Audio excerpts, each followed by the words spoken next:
નમસ્કાર વિદ્યાર્થી મિત્રો, મારું નામ શેઠ ઈશ્વરભાઈ, શ્રી આદર્શ હાયર સેકન્ડરી સ્કૂલ અમરાપુરની અંદર હું શિક્ષક તરીકે ફરજ બજાવું છું. પરીક્ષા પે ચર્ચા કાર્યક્રમ અંતર્ગત આજે થોડીક વાત થોડીક માહિતી આપણે છે પરીક્ષા પે ચર્ચા વિશે પૂછું. આદરણીય શ્રી દેશના વડાપ્રધાન નરેન્દ્રભાઈ મોદી દ્વારા છે એ 2018થી છે એ પરીક્ષા પે ચર્ચા કાર્યક્રમની શરૂઆત છે કરવામાં આવી.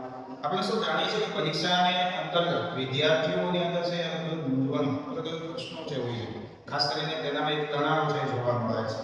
વિદ્યાર્થીઓને એ પરીક્ષાની મૂંઝવણ અથવા તણાવમાંથી બહાર કઈ રીતે નીકળવું, તેમાં આપણા દેશના વડાપ્રધાન શ્રી નરેન્દ્રભાઈ મોદી દ્વારા જે આ કાર્યક્રમ કરવામાં આવ્યો છે એના દ્વારા માર્ગદર્શન છે પૂરું પડે છે.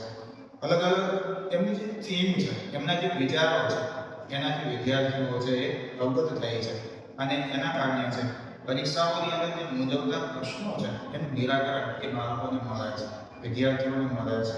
ખાસ કરીને એમ કહેવું તો કહી શકાય કે આ જે કાર્ય આપણા દેશના વડાપ્રધાન શ્રી નરેન્દ્રભાઈ મોદી દ્વારા કરવામાં આવ્યું છે એ દેશ માટે, દેશના ભવિષ્ય માટે અને બાળકો માટે ખૂબ જ સરાહનીય છે એમ કહેવું તો કહી શકાય.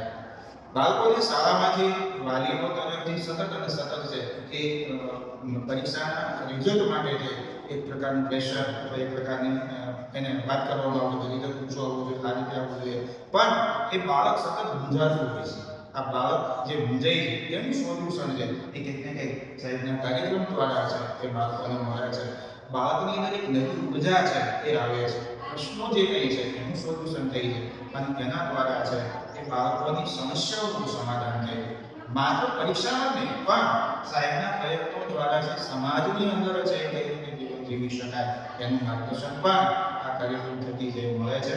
એક શિક્ષક તરીકે ખાલી હું એટલું જ કહીશ કે સાહેબે જે પ્રયત્નો કર્યા છે, જે શરૂઆત કરી છે એ દેશના ભવિષ્ય માટે, બાળકોના ભવિષ્ય માટે ખૂબ જ ઉપયોગી છે, ખૂબ જ સરાહનીય છે અને આવનારા દિવસોમાં છે કે બાળકો પોતાના પગભર થઈ શકશે અને એનામાં રહેલી કૌશલ્યો છે એ પણ છે વિકસાવી શકશે.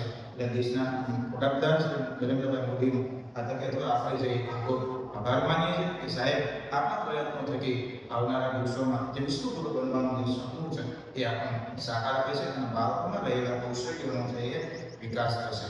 આભાર.